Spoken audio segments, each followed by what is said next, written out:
Thank you for joining my session. I'm registered psychotherapist qualifying in Ontario, and today we will be speaking about leadership. And I will help you to ask yourself different questions using solution-focused brief therapy and acceptance commitment therapy strategies to help yourself to stay resilient, strong, and to become the kind of leader that you want to become, even in the face of difficulties, stress, anxiety, or other challenging feelings. So you will learn how to strengthen four essential leadership capacities, including pausing under pressure, cultivating awareness, taking authentic action, and adapting to changing demands without losing sight of what matters for you most. Through real-world examples and reflective questions, this session would help you to navigate difficult conversations, respond skillfully to stress, and relate differently to imposter thoughts, so they no longer hold you back or control you, and the version of you that you want to become would show up more often during challenging times. So this is not about becoming a different kind of leader. It's about becoming more fully yourself, approaching to the desired version of yourself, and acting with purpose, awareness, and with courage. They want to speak directly to you, not just a leader, but as a human being navigating complexity, pressure, stress, and responsibility in a rapidly changing world. And leadership today is saturated with models, frameworks, competencies, prescriptions, and each promises effectiveness, each promises transformation. And yet, many leaders I meet feel increasingly constrained, disconnected, and exhausted. It's happening because leadership is not about fitting yourself into a model, it's about expanding your psychological flexibility so that you can lead from who you truly are, especially when circumstances are challenging or there is a stress. And today I will introduce to an approach rooted in ACT behavioral science model supported by decades of peer-reviewed research. And also, I would help you to ask yourself questions using solution-focused brief therapy diamond model, which was developed by Elliot Coney and Adam Freuer.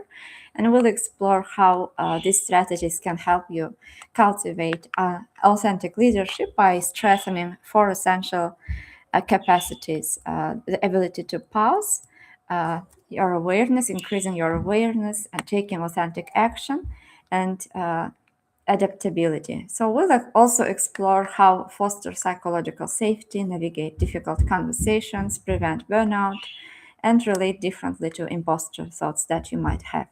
So this is not about becoming a different leader. It's about becoming fully yourself on purpose and taking deliberate, intentional action in the face of challenging feelings, thoughts, or experiences. And authentic leadership is not self-expression without restraint. It is values-guided action in context, and it means staying connected to what truly matters to you, maybe your principles, your commitments, your sense of contribution, even when stress, fear, anxiety, or any other challenging feelings or experiences show up. And psychological flexibility, or being able to respond the way that you want, is the ability to stay in contact with present moment and take action guided by what matters for you, and even in the presence of difficult feelings and emotions.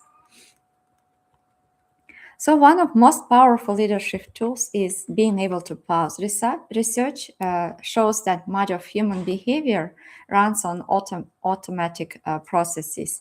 So mainly our behavior can be explained by automatic behavioral patterns that were formed during the childhood, or for instance, when something reminds us about a sad experience, negative experience that we had, we might become defensive or start to see the circumstances or whatever is happening around us from the lens of that pain or challenges that we had. And this might cause challenges in our relationships. It might make us more depressed, more anxious, and it can also impact negatively our performance. But when we learn to pause, it creates a space for us to understand our feelings, our thoughts, where they are coming from, and it makes it more likely to act in line with the person whom we want to be at that moment. And under pressure, leaders often react from maybe habit, fear, or ego, but the pause interrupts autopilot, and there are two types of it. First of it, micro pauses. It can include breathing before responding in a tense meeting, or a moment to notice your defensiveness before replying. And at times when you feel anxious, scared, or overwhelmed, instead of reacting on autopilot, pausing, breathing, noticing the feelings, and delaying response can help you to be the version of you that you want to be at that point. For instance, before reacting, you can pause, breathe, and ask, can you say more about your concern? This would create for you more time to think and to respond accordingly, according to the person whom you want to be at that moment. And that pause transforms a threat into dialogue. Which version would you like to see during challenging times? Which of your qualities would you like to guide your actions and at times of difficulties? And what helped you to stay, for instance, if you want to be a kind, caring, a courageous, I don't know, a person who wants to contribute to others, to support others. When were the times when you did this in the past, and what helped you to stay, to be that version of you? Which of your qualities made it possible? Which people, environments, which activities helped you to achieve that outcome? And what was there about you that helped you to learn those strategies, to use those qualities? What made it possible? Thinking about it can help to find resources that you may use again when you will have challenging conversations, stress, or feelings. So, stepping back to reflect on direction, alignment, and meaning can help you to take more intentional steps and to be the version of you want to be. For instance, think about a recent moment, even a brief one, when you felt just a little more at ease in a similar difficult situation. What was different then? What were you doing or telling yourself that helped you slightly? Those small exceptions aren't accidents, they are clues to what works for you. And even in the middle of anxiety, there are resources within you. You are already noticing your defensiveness before replying. And that awareness is not small. I'll suggest you to have the ability to pause, to choose, even when things feel tense. And can you recall any time when, briefly, when you handled a difficult interaction a bit closer to how you would like to be? What did you do that might still available for you right now? Which of those strategies or resources can you use today again in order to help yourself to stay resilient? And imagine just for a moment that the version of you that you want to become is already here and it started to show up during the meetings, during challenging conversations, during the times of stress. What would be the first sign that this version of you is there? What would let you know that you are there? Maybe you will give yourself a second or pause before speaking. What would others notice about you? What would you notice about yourself in that version of the moment? For instance, if you notice constant firefighting, instead of pushing harder, you can step back and ask, does it align with our purpose? Is it carrying us somewhere closer to our goals? And pausing is the gateway to flexibility. You notice the constant firefighting, the pull to react quickly and keep everything moving. Instead of pushing harder, you can pause and ask, what are you really hoping to achieve from this conversation? Or how you want to respond right now, not just solving the immediate issue, but what kind of presence or impact do you want to have in the room or in the people's hearts? And there is already something in you that can step back. You have shown it, and by even recognizing this pattern, there were times in the past when you were able to contribute to others, to leave positive impact. And this ability to notice, to question, not to immediately jump in, is something that you can lean on here. And if you think back, they may have been a moment when things were just a bit less reactive, when you created even a small space before responding. What was different in those moments? What did you do or not do that helped things to go even slightly better? And as you look ahead, imagine yourself in the middle of the same kind of pressure, but handling it in a way that feels more grounded. You pause, you take the breath, and then you ask, what actually matters most here? And that's what I'm about to say aligns with whom I want to become. And leaders operate in high stakes environments, in pressure. Without awareness, you can lose sight of your impact. And awareness includes awareness of your internal experiences, awareness of your behavior, awareness of your context and relational impact. For instance, stress that's impacting you from external experiences or external factors. And mindfulness research constantly shows that present moment awareness increases emotional regulation and leadership effectiveness. You can notice tension rising before a performance review. Instead of suppressing it, you can label anxiety is here and you observe how it influences your tone, your posture. And now you have choice. Without awareness, anxiety runs you, or anger runs you, or exhaustion, tiredness, burnout runs you. But with awareness, you lead with intention, with kindness, and you are acting in a way that would make you the most satisfied, and you are acting with the most authentic version of you that you want to be. And in that space, something shifts. You are no longer inside the reaction, you are next to it, and you are able to observe and to take decisions to choose who you want to be. And without that awareness, anxiety can be leading you, and with it, you can respond in a way that reflects who you want to be at that moment. So asking yourself, why do I lead? What kind of leader do I want to be when things are difficult? Helps you to understand what do you want from your life, from these challenges, from leading, what kind of leader you want to be. And research on self-concoded goals shows that alignment with intrinsic values enhances persistence and well-being. For instance, if you value kindness, that may mean giving kind feedback even when it's uncomfortable. If you value compassion, it may mean listening deeply before making decisions. If you value growth, it may mean admitting and searching for ways of resolving when you don't know. And authenticity is not rigidity. It is consistently choosing who you want to be at that moment. And Carol Dweck's growth mindset research supports that curiosity helps to grow over defensiveness, and you can use learning over ego protection. And this would help you to evolve your leadership style without losing yourself, even during challenging times.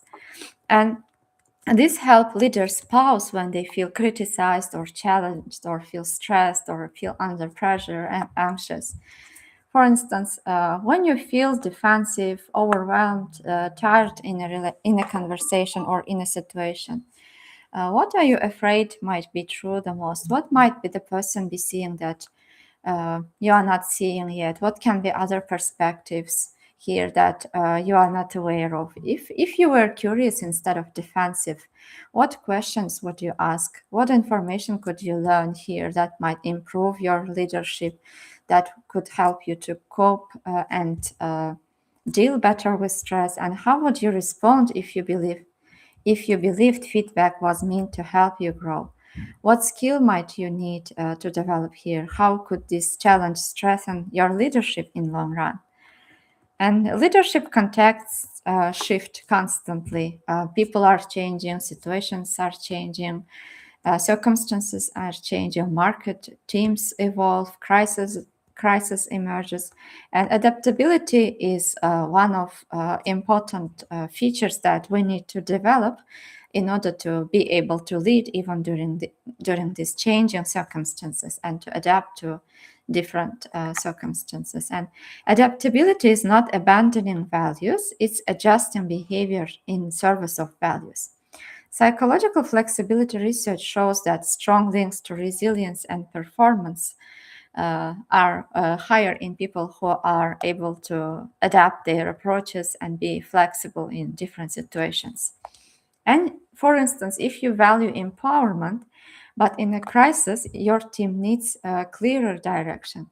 Adaptability means temporarily shifting style while staying aligned with your deeper commitments, with the person who you want to be. It makes sense that this feels like attention. You care about empowering others, and now the situation is asking something different from you.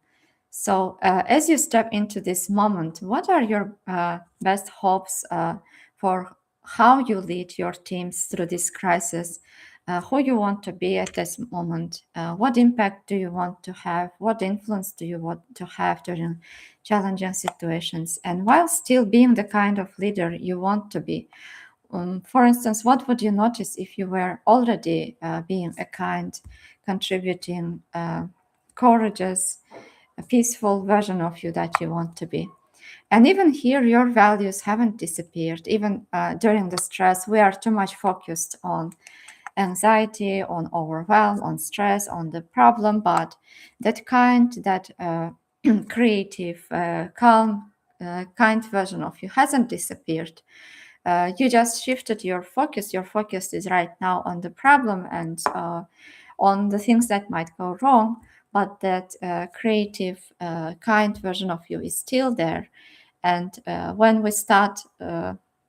we change our perspective and when we shift our gaze into opportunities, we can find out more strength, resilience, and resources in order be uh, to be that person whom we want to be even during challenging times. And there are always parallel things that are happening at the same time. When challenges arise, we also have capacity, resilience to cope with these challenges. And any challenges that are happening in our life are actually teaching us to become stronger, to gain new skills, like, for instance, if something seems hard for us, it can be a sign that maybe we lack some skills or we forget about some skills that we can learn. And the fact that you are noticing this challenge is already tells that your empowerment is still very much alive in how you think. And there are resources in you that you already know how to communicate clearly, how to support people, how to build relationships. And those don't go away just because you are being more directive for the time. And if you look back, there maybe moments when you gave a clear direction and it actually helped people to feel steadier, not less empowered. What did you do in those moments that made it land that way? Imagine moving forward, you are in the middle of crisis and you are giving more structure, more clarity, but you are doing it in a way that still reflects your deeper commitments. What would your team notice about you? Maybe it's that your direction feels grounded, not controlling. Maybe that they feel guided, supported. And this isn't about abandoning empowerment, it's about expressing it differently for now. And authentic leadership creates psychological safety. Amy Edmonton's research shows that teams with psychological safety lead faster and perform better. And Timothy Clark describes 4 levels of safety. First of all, inclusion safety. People feel safe when they belong, and you can actively invite quieter voices into meetings, ask their opinion, encourage them to participate, and don't feel scared, don't feel anxious. The second type is learner safety. People feel safe to ask questions. For instance, you can model curiosity by admitting what you don't know and asking some questions from people in your team or in your group. This would help them to feel respected, understood, that you care about their opinion, and this would create an atmosphere of safety, calmness, and would help for your group to develop, to work better. The third one is contribution safety. People feel safe to share ideas when you appreciate dissenting viewpoints. So maybe you can try to publicly appreciate dissenting viewpoints, be curious about different ideas, try to ask yourself how you can use this information differences in order to make your team or group stronger, or to solve the problems. Maybe they can give you insights about how to cope with challenges, because differences, diversities are richness. And the last one is challenger safety. People feel safe to challenge authority. You think someone who respectfully questions your decisions. For instance, what matters? Asking yourself what matters here. What thoughts might be hooking me, or might be controlling me, or holding me back from growing, from becoming the person who I want to be. And again, asking about exceptions. When were times when I was able to act despite these anxious thoughts or challenging feelings, uh, or other challenging experiences that I had? What was there about me that helped me to motivate, to take action, to stay successful during those times? And what action moves towards that version of me that I want to be? So, and as you move during your day, also frequently reminding yourself what really matters to you about the kind of leader you want to be. Not in theory, but in the next interaction, for instance. What do you hope people experience from you? Maybe it's a sense of steadiness, openness, respect, kindness.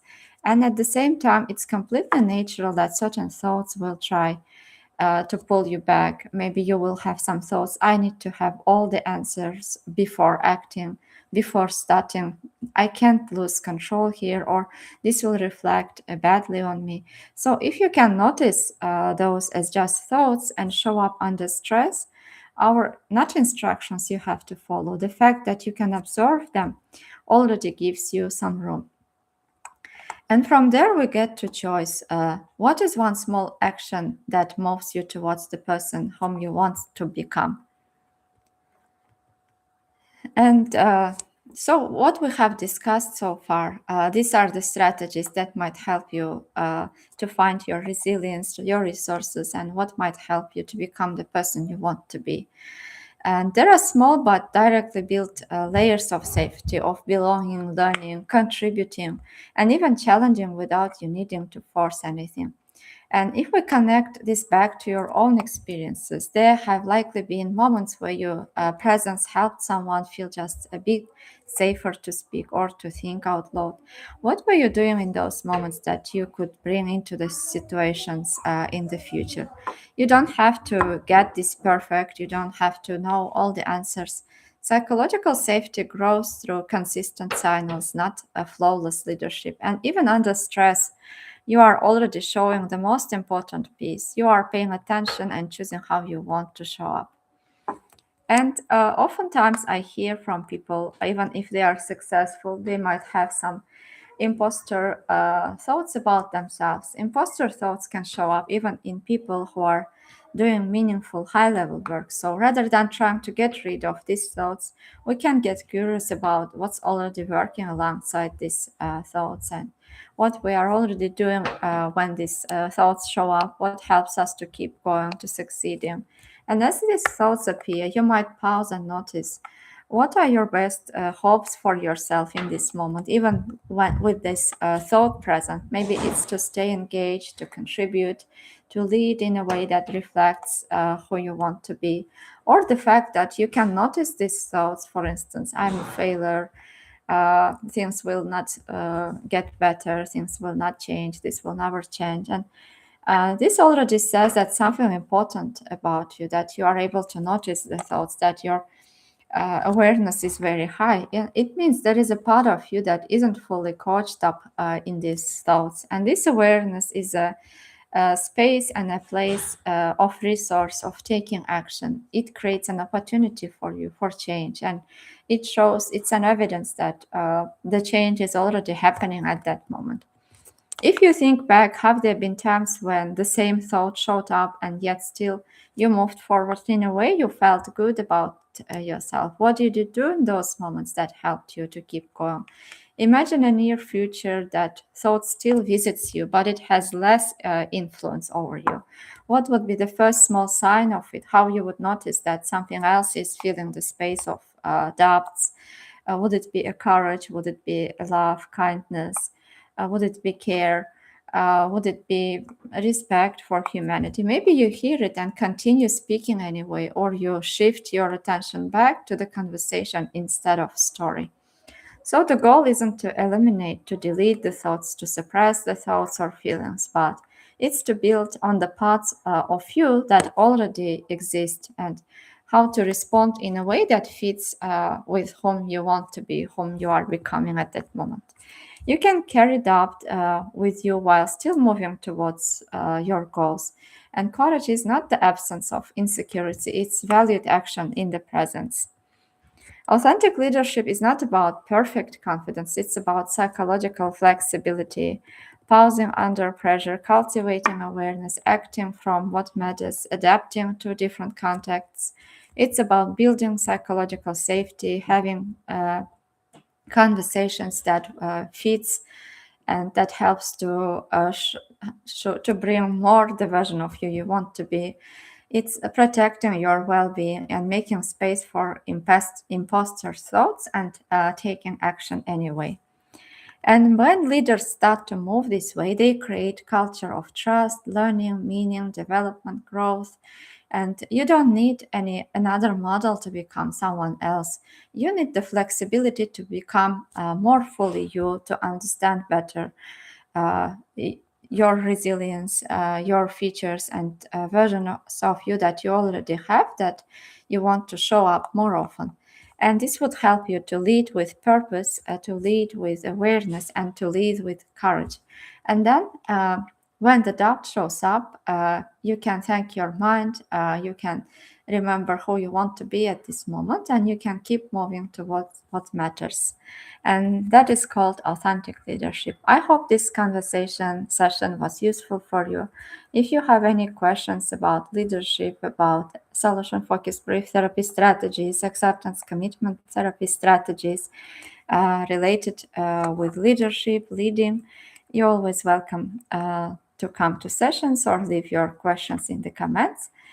Take good care of yourself and see you in the next videos.